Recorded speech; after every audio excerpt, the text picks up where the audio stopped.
Alrighty, ladies and gentlemen. Hi there, Carson Meredith with you from the Wave Now Studios. It is 7 o'clock and 18 seconds. Hope you're well. Hope you've had a good Sunday. Hopefully you have found a way to make up for that lost hour of sleep last night. How y'all holding up? Y'all good? Surprisingly, I've held up better than I thought I would today. Losing that hour of sleep. Maybe the sunshine was the reason why we held up okay. Enjoy the sunshine. We got a lot of it to come. Of course, we have a big warm-up on the way over the next few days. We'll talk about that first. And then, of course, we shift our attention to what's going to happen on Saturday. There's still a lot of moving parts to that setup on Saturday, but I'm becoming a little more concerned about, the worst case scenario, not necessarily from a severe weather perspective, but heavy rain and the gusty winds, just kind of a combination of everything that we may have to deal with here in a few days. But for now, let's get you outside. That's a view from Bardstown. Looking golden tonight. Bright blue skies, that sun's starting to go down. Obviously, we have more sunset into the evening thanks to the time change. Sunset here in Louisville tonight isn't until 7:44, if we want to be specific, down to the minute. So soak up that extra sunlight while we have it tonight. Current temperature here in Louisville is 60 degrees. We got up to 62 earlier today, which was our forecast high. That's about 7 degrees above average. We're usually around 55. So we'll just keep this trend of being about 8 degrees warmer each day tomorrow, and then again heading into Tuesday. And Tuesday is when the 70s return, and when the 70s will be here to stay. But tonight is going to be chilly once again. That wind hasn't totally shifted to the south and west. We don't have that southerly flow quite yet. We're getting there, but that wind is still out of the west and northwest today and tonight. So that's why, combined with a clear sky and a calm wind, it's going to be a little chilly once again. 36 is our forecast low here in the city tonight. Low 30s elsewhere. So make sure you have a heavier coat with you tomorrow morning if you're heading out to work or school, the kiddos especially.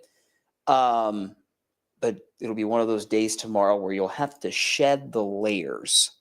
As we go through our day planner for Monday, it's phenomenal. It's a Chamber of Commerce day. As good as it gets in early March. Excuse me. Notice that wind shifts to the west and southwest tomorrow, so that continues the warm up. Our forecast high on Monday, 68 degrees. with likely very little, if any, clouds at all. Full on bright blue for your Monday. Not bad. Comment time. Been going for a few minutes. Let's see who's watching. Kathy says, good evening. Hey, Kathy, hope you're well. In Fredericksburg, there was some frost this morning. That's not surprising. It was kind of a clear, calm night. Well, it wasn't clear last night. There were some clouds around, but there was enough clear time, I guess, to where we had some frost. That's not surprising. Anita says, good evening. Any update on Saturday? Yes, we're going to deep dive into Saturday here in a few moments. So stand by for that, Anita. Angela says, hey. Shonda says, hey. Connie says, beautiful evening in Bardstown. Yeah, sure will look like that. Weather Geek, hey, you're an hour early. Yeah, right? Feels like it, doesn't it? Tracy says, beautiful evening. Hello, hello. Hope you're well. Now, I've seen this a couple times this week. Carrie says he didn't get an alert. I guess for an alert for our live stream starting. I got mine on the app, on the news app and the weather app. So let me know, Carrie, let me know where you usually get your notifications for these, and I'll troubleshoot once I'm done. So there's that. YouTube. Okay. Good to know, Carrie. Thanks. All right. So that's the story for tomorrow. Tuesday onward, we've got highs in the mid 70s, my friends. And you know, we talk about 70s quite a bit in March, low to mid 70s mainly, but it's not too terribly often that we get upper 70s, and we're going to have a few days of that. Tuesday, Wednesday, and Friday could be near record highs. Will they be record highs for sure? It'll be close. It will be close. Will likely come up just short most days. Tuesday, 76 our forecast. The record is 80, so likely falling short. Wednesday, I think, has the best shot to tie a record or maybe break it. Forecast of 78 would tie the record of 78. And then look at Friday. I'm becoming more confident that Friday is going to be the warmest day this week. There is a chance that we could hit 80 degrees on Friday. Obviously, more likely in Louisville with the heat island, but it's going to be a little toasty by the end of the work week. So that's the big story for the work week, is the near record warm temperatures. Now, you look at this graphic and you see Tuesday, Wednesday, Friday. Where's Thursday? There's a tiny little bump in the road on Thursday that's going to keep us still in the 70s, but more like 74, 75 instead. There's a system that'll be scooting to our south once again, mainly like this, down near I-40. And there might be just enough moisture that makes it this far north into wave country to where we have a few showers around on Thursday. This system continues to dry up, for lack of a better term. So I'm not overly concerned about it. A lot of you stay dry on Thursday, but I don't want to totally ignore it in case you're around on Thursday, you're out and about, you see raindrops. Don't want you to be surprised. So small chance for a couple of showers on Thursday will not be a big deal at all. Those showers are gone Thursday evening, and then it warms up big time again on Friday. So that's a summary of where things stand for the work week. Now we jump into Saturday. This could be a concerning combination of things on Saturday. Do I think this is going to be a huge severe weather outbreak in our area? No. Do I think we're going to have significant flooding like we did back in February? No. But it's going to be the combination of everything that makes things dicey on Saturday. So that's why we put the alert day in place last night. We're going to keep the alert day in place for now.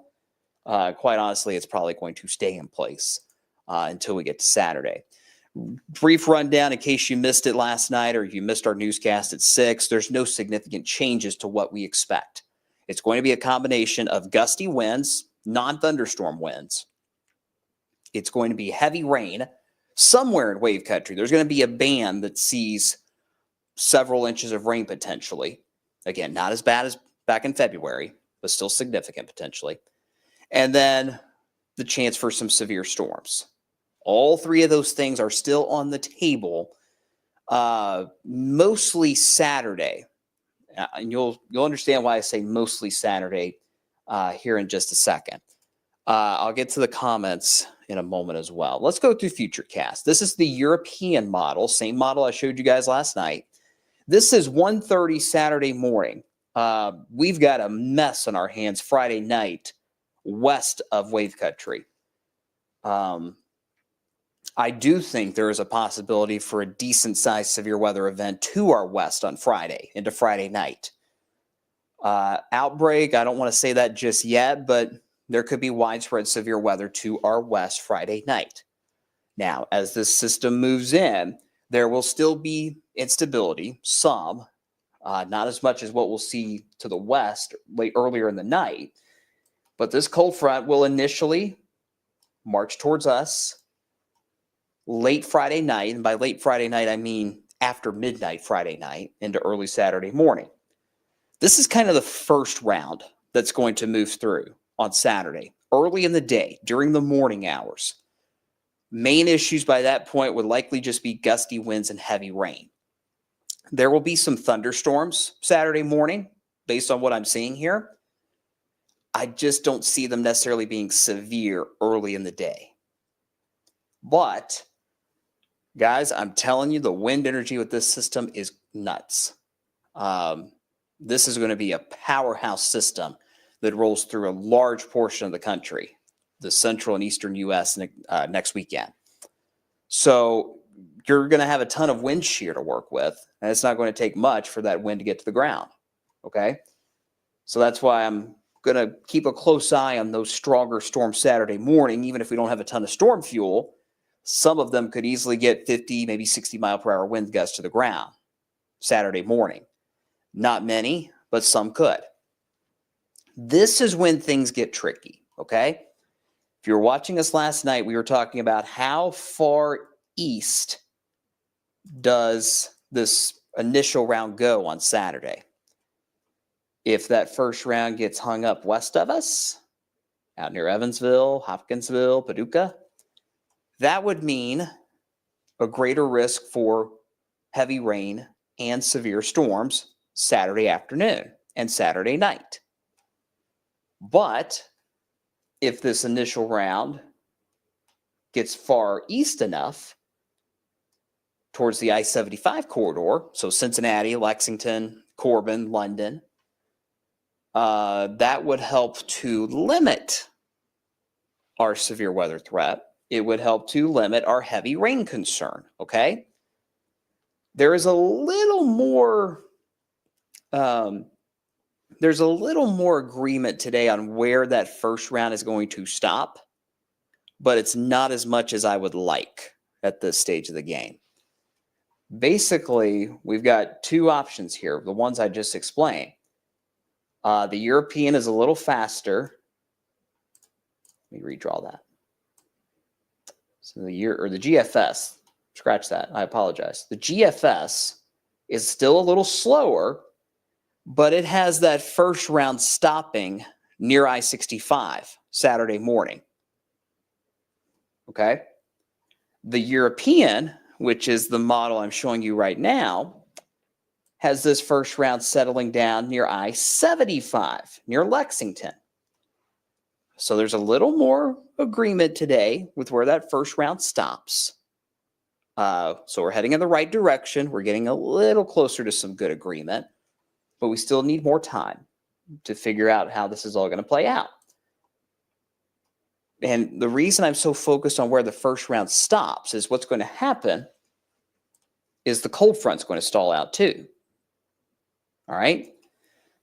The parent low pressure with this system way up here at the top of the screen, up near Minneapolis, it's going to keep on chugging along and leaving the cold front in the dust.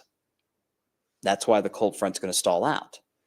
And a lot of times when that happens, you know, the cold front needs something. It needs to find something to get a move on again.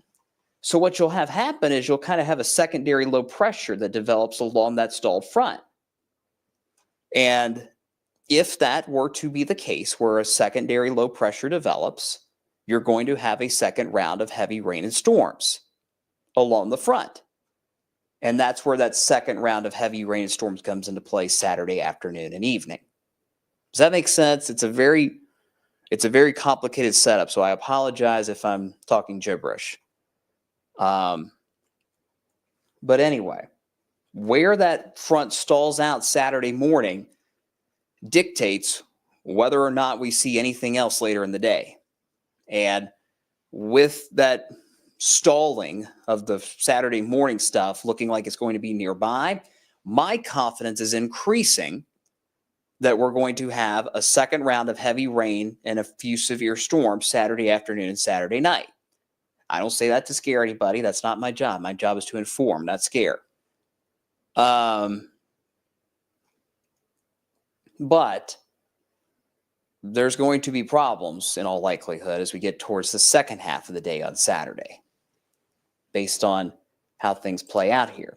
And you can kind of see it as we advance Futurecast. See how that band of yellow shows up right over Kentucky and Tennessee? Okay, that is that low pressure, that new low pressure developing to our south, kind of enhancing thunderstorm activity along the cold front, right? That is that secondary low trying to develop down near Tennessee that's going to give us that second push of heavy rain and maybe a few severe storms Saturday afternoon and Saturday night. And according to the European model, it has that activity really taking over I-75, closer to Lexington. But the GFS has it closer to I-65, closer to us. So that's still a good, 70, 80 mile difference. And that is, that's a lot of a difference, even 5 days out, 6 days out, I should say. So there's still some fine tuning that needs to be done over the next 5 days, 6 days, excuse me, goodness. So check back often for updates. This is not going to be a catastrophic outbreak, okay? It's like I said, it's that combination of everything that's going to make things rocky on Saturday. Regardless of where the heaviest rain sets up, it is going to be windy all day Saturday. That's how incredibly powerful this system's going to be. We will see wind gusts over 40 miles per hour basically all day Saturday. And there's some models suggesting maybe 50 plus mile per hour wind gust. And that in and of itself is an alert day. So no matter what, we're going to have gusty winds on Saturday.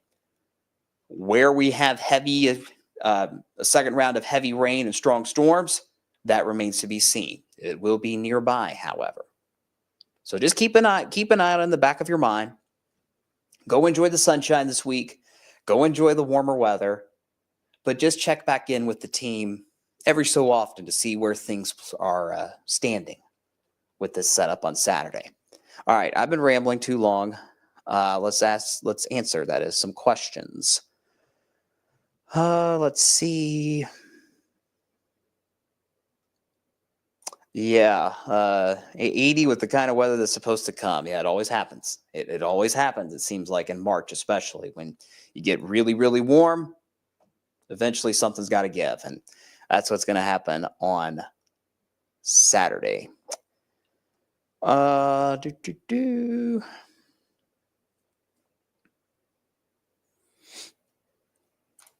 Canberra says the GFS today makes it feel like the system is strengthened a little, both for Friday and Saturday. Do you see that happening? I think the issue with Friday isn't necessarily all day Friday. I think most of the day Friday is fine. Breezy, quite breezy. But it's Friday night with that first round that we'll have to watch as those storms roll in from the west. I think the greater severe weather threat Friday is to our west. We'll just have to make sure that first round, Friday night into Saturday morning, behaves and weakens before it gets here. So that's why my main focus at this point is still Saturday right now. Nikki says, so no gardening Saturday? Probably not. Probably not, especially if you fall under that heaviest rain later in the day. The garden might be a little too mushy to work. Joseph says, is Friday going to be added as an alert day? The only way I could see Friday being added, well, there's two ways. One would be if we get those wind gusts over 40 miles per hour on Friday in addition to Saturday, or if that first round of storms speeds up and moves in Friday evening as opposed to after midnight. I don't see either of those things happening right now, but obviously we're 6 days out, 5 or 6 days out. So stay tuned on that. No alert day for Friday at this point, mainly just Saturday. Let's see. Jay says, hello. We go from snow and ice to wind, flood, and storms. Just another year in the Ohio Valley. Right, Jay? Always seems like it. Jordan asked, do you trust the Euro or GFS more this far in advance? It depends on the situation. Right now, I will say the Euro's been, well, really both of them have been consistent on their ideas, where the Euro is further east with Saturday afternoon and Saturday night, while the GFS has been further west. We're just now starting to see slightly better agreement today.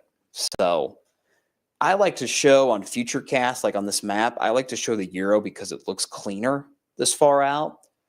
But that's just more of a visual perspective to make it easier for you guys to understand, because that's our job, make weather clear and easy to understand, right?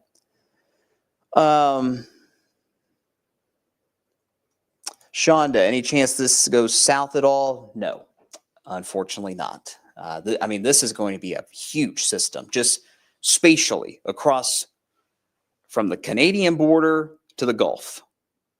Border to border, this thing is going to blitz through the central and eastern U.S. So no chance in all likelihood of escaping the system. Now, could we escape the heavy rain and storms? Yes, we could, if the European is right and keeps most of the action later in the day, Saturday, to the east of us. But it's too close for comfort to say that for sure at this point. Let's see. Adam's watching up in Bloomington. Hope you're well, my friend. Good luck to the Hoosiers up in Indianapolis for the Big Ten tournament this week.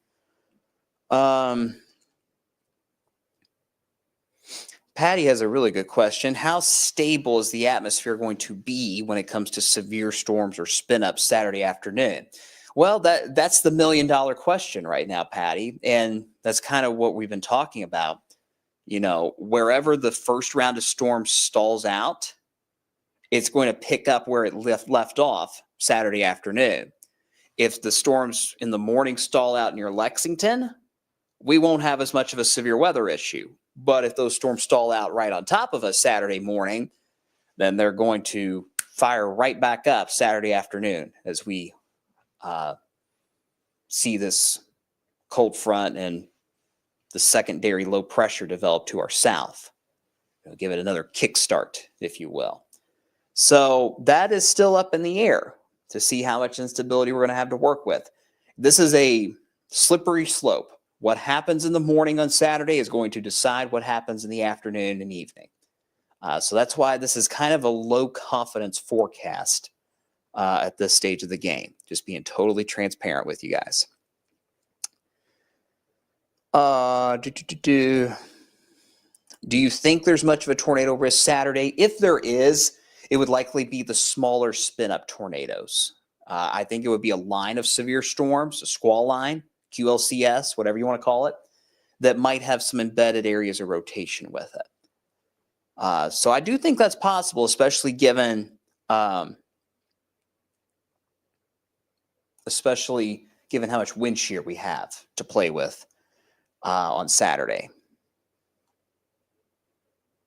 Adam says, what's the pressure reading for this system? Under 975? Potentially, yes. The GFS especially has had some insane low pressure values with this system. The lower, by the way, if this is sounding like a different language, when you're thinking about a low pressure system, the lower that pressure is, the more intense the storm system is. And you get a storm system 975 millibars or lower, that is a powerhouse of a storm over the lower 48. So good question there, Adam. Cole says he's flying out of Louisville heading to Orlando Saturday night. Will his flight be affected? Yes, Cole, it's very possible. It is very, very possible. I'm not going to tell you to cancel your flight or find a different flight just yet, but be aware if this times out the wrong way, you could have a ground stop at Ali International Saturday night. Fair warning. Good question. Let's see.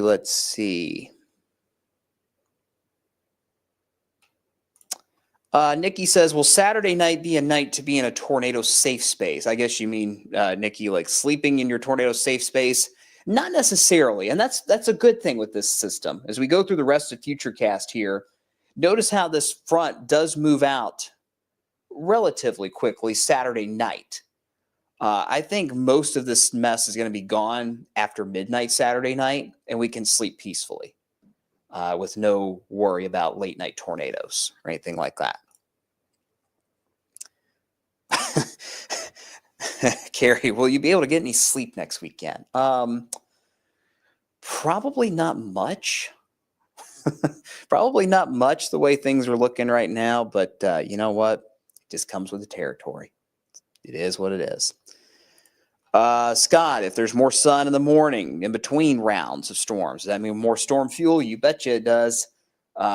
If we get any peaks of sunshine after that first round of storms ends and we're waiting on the second round to get going, yes, that will cause problems with more storm fuel, more instability. Let's see.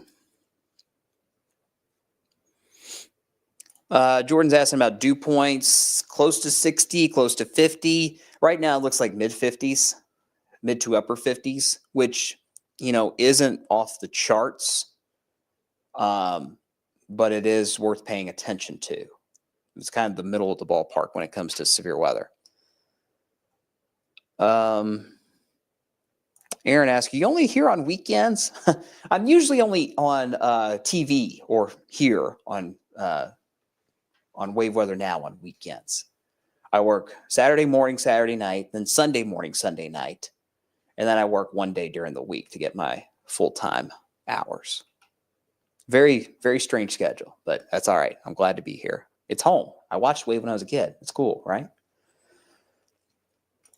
Nikki says, thanks for taking the time to answer our questions. Gives us a lot more confidence going into the week, and that is what we are here for.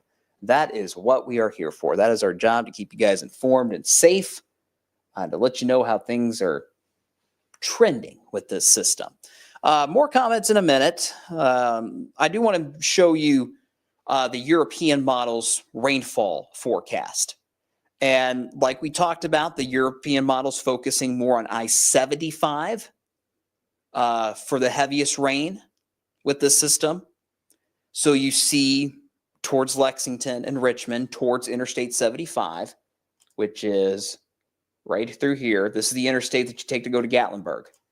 It's the interstate that you take to go to Charlotte, North Carolina, or Myrtle Beach, if you take the long route to Myrtle Beach.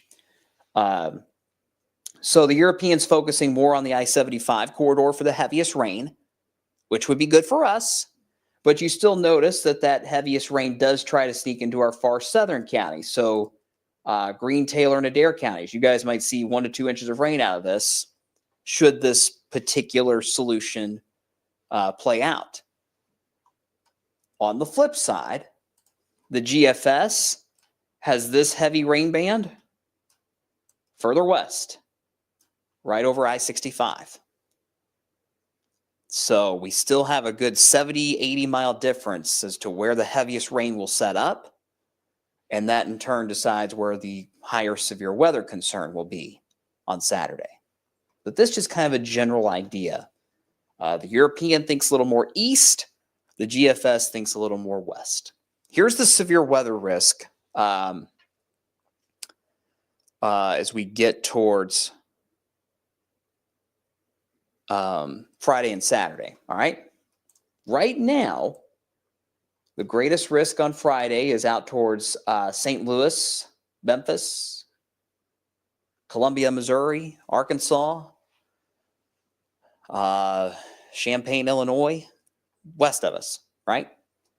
Now, for Saturday, the Storm Prediction Center has the severe weather risk to our south from Nashville down towards Atlanta, the entire state of Alabama. Shout out to my friends in Alabama. So it has most of the risk down there for now.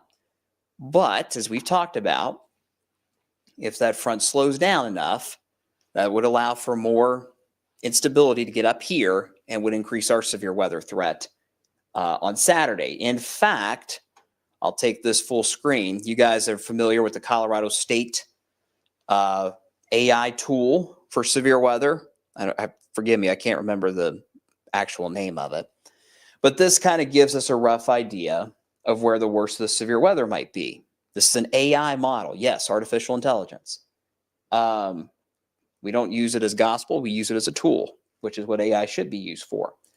So this is Friday. You notice it in the red zone across Missouri, Arkansas, basically the Mississippi River Valley. They will likely see the highest severe weather threat here. But now to new today, as we get towards Saturday, on the right side of your screen, our entire region is in that yellow shade, which would equate to a slight risk. So that's kind of why I'm leaving the door open for this system to slow down, take a break, reset, and set off a second round of heavy rain and strong storms Saturday afternoon and Saturday night. I still think that's very possible. Will the storms be as potent as what we'll see to our west on Friday? I don't think so. But as we've talked about, it's the combination of everything that's going to make things so rough. The gusty winds that are outside of storms, the heavy rain, and then that risk for severe storms. All three are going to make things rough on Saturday for whatever plans you might have. When you look at the heavy rain risk, this is the same map from last night. I think I showed this last night. I can't remember. I apologize. But you still see a high risk for heavy rain across eastern Kentucky, much of Tennessee, down towards Alabama and northern Georgia. So everything's on the table, guys. I guarantee you we will have a wind advisory on Saturday, possibly Friday. And then we'll have to focus on the heavy rain and the storm threat. Gusty winds for sure on Saturday, no matter what, whether we see heavy rain or not. It's just those other two pieces of the puzzle that we still have to figure out. All right, here comes the 10-day. You can enjoy the next few days while we have it, right? 68 tomorrow, 76 Tuesday, 78 Wednesday. Classic setup for these temperatures to soar when you've got mostly sunny skies or full sunny skies, dry air, and a breeze out of the south and southwest, and that's what we're going to have for a while. Small chance for showers Thursday. Most of Friday looks dry and incredibly warm, 79. And then it's late Friday night into Saturday morning when that first round of heavy rain and storms moves in. And then we get into Saturday afternoon and evening to see how that potential second round plays out for us. And you notice as we get towards next week, Sunday looks fine next week. Next Sunday looks fine. It looks cool. St. Patrick's Day looks cool. Look at the end of the 10-day. Next Wednesday, March 19th. Pay attention to that window. Looks like we could have another system roll through that could bring another round of strong storms. That's for another day. But once we get past Saturday, we're going to have to turn our attention pretty quick to that system around the 19th or 20th of March. Okay? Let's see. Questions? I love how you guys have your own conversations. It's awesome. Let's see. Adam said she meant you are the only meteorologist on duty on weekends. Well, a quiet weekend, yeah. Yeah, a quiet weekend is just me. But obviously, if conditions warrant, somebody from the team will be on standby to come in, or if it's a significant situation, they will come in and we'll tag team things. So let's see. We appreciate each and every one of you. Yeah, we appreciate you guys tuning in and trusting us. We all love our jobs. Adam says, Carson has proven he can handle it solo. Yeah, it's the February flooding was definitely a lot, right? So much happening that night, but I've got 5 years of experience doing severe weather in Alabama, so Saturday will not be my first rodeo. But again, we'll all be watching it. And if it gets bad enough, somebody else will be in here to tag team coverage because we're a team. That's what it's all about. Shonda, thank you for the reminder. Good point. The Indiana tornado drill is Tuesday. Tuesday. It shows up there on the 10-day. It might be a little fuzzy. Around 10:15 Tuesday morning, Indiana, our friends in the Hoosier State, Adam, Shonda, talking to you. Your tornado drill will be Tuesday around 10:15. So just like our friends in Kentucky had the tornado drill on Friday this past week, good time to remind yourselves of where your safe space is for tornado warnings. Have your NOAA weather radios charged up. Make sure the batteries are fresh. Just that annual reminder that we're heading into that peak of severe weather season. So yeah, Indiana tornado drill is on Tuesday. Thank you for the reminder, Shonda. Gary is very happy that we're going to get some warm weather that sticks around. Gary, I know you love that warm weather. So go enjoy this week, my friend. Nathan asks, is there a chance for enhanced risk? I don't like saying this is going to be an enhanced risk or slight risk or whatever. I don't do that. That's not my job. That's the Storm Prediction Center's job. So I do think we will have some sort of a risk in our area. What level? I don't know. Stay tuned. Scott asks, what type of radar do you guys use at the station? We don't have our own radar. Like my previous station in Huntsville, those of you in North Alabama know that my previous station had 3 radars across their whole coverage area. We don't have our own radar. We rely on the National Weather Service radars, the NEXRAD network. The closest radar around our area is at Fort Knox. You got radars in Indianapolis, Cincinnati, or Wilmington, Ohio, close to Cincinnati. Evansville has one. Fort Campbell has one. Nashville has one. Paducah. So we use the NEXRAD network that the Weather Service has. Bree's asking about a tornado risk. There is a chance, depending on if we get enough instability Saturday afternoon, for those small spin-up tornadoes. I don't think we're talking about these big supercells. I don't expect that here. But we might have the risk for a few spin-up tornadoes along a line of storms because there's going to be so much wind shear. It's not going to take much for something to start spinning right along that line. Should it develop? And that's not a total guarantee. Let's see.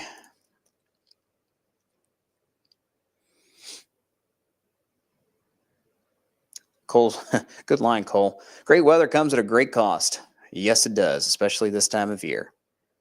It's just the way it is. Were you a meteorologist during the super outbreak in 2011? I was not. I'm showing my age here. I was in middle school in 2011 when that outbreak happened. So I was a rising meteorologist, I suppose.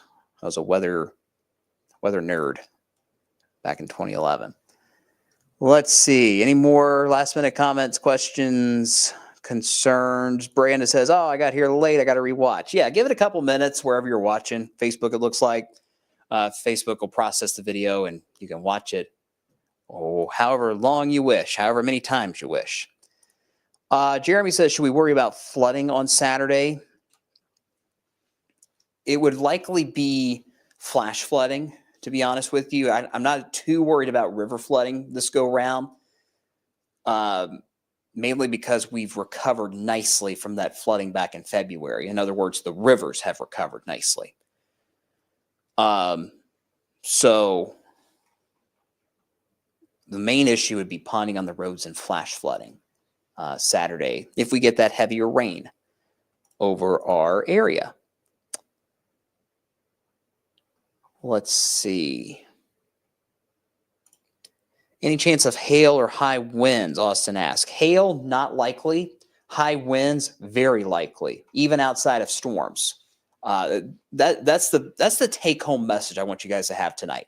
We could see heavy rain and we could see storms. We will see on Saturday 40 to 50 mile per hour wind gust, just plain old wind at minimum. It's the heavy rain and storm threat we still have to iron out. But yes, we will be dealing with some very strong wind gusts on Saturday, no doubt. Hail's not much of a threat. Who's on the schedule Saturday? I am. I'll be here. And if conditions warrant, we'll figure out how to handle things internally. If somebody needs to come in or be on standby, we always have a plan. So, but I'll be here in the studio if things get crazy. Last question for Braden, and then I got to wrap up. Wondering if we hit high wind warning criteria on Saturday. I'm not going to rule it out. High wind warnings are for 60 mile per hour wind gust. The chances there with a system as intense as this one is, but I'm not ready to say that that's going to happen. I think 40 to 50 mile per hour wind gusts is going to be the norm, which would be enough for a wind advisory on Saturday. All right, guys, that's it for now. We'll be on TV again tonight on Wave News at 11. So if you're still up late tonight, we hope you'll tune in. Get your headlines, your updated forecast, sports. Everybody getting ready for the conference tournaments this week for the Cards, Cats, and Hoosiers. So I'll be on TV tonight at 11. Brian will be here tomorrow for Storm Talk, as he always is. And the rest of the team will have you covered as we get closer to that messy setup for Saturday. But look, we'll do the worrying, okay? We'll worry about Saturday. You go enjoy the sunshine and the warm weather that we have on the way until then, okay? Don't fret about Saturday. We'll be fine. We will be fine. We'll worry about those details. Just check back in every so often as the week goes on while you're out enjoying that sunshine and this nice stretch of mild temperatures that we have on the way. All right, that's it for now. I'll see you guys again tonight on TV at 11. And like I said, Brian Good will be here for Storm Talk tomorrow morning. Good night, everybody. Take care.